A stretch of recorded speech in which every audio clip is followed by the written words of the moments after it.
Magandang buhay mga mare. Healthy living mura ang inyong kumare.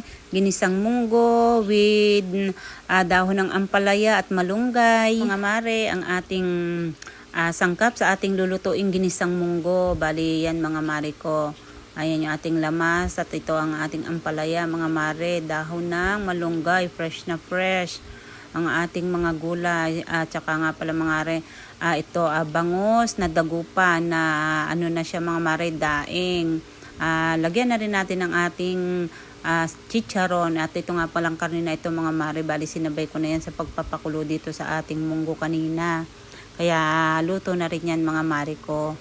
Yan nga mga mare ko, tayo magpapainit na ng ating kawali para maumpisahan na natin igisa ang ating munggo mga mare. Yan muna ang ating ulam ngayon mga mare ko. Gulay-gulay muna tayo.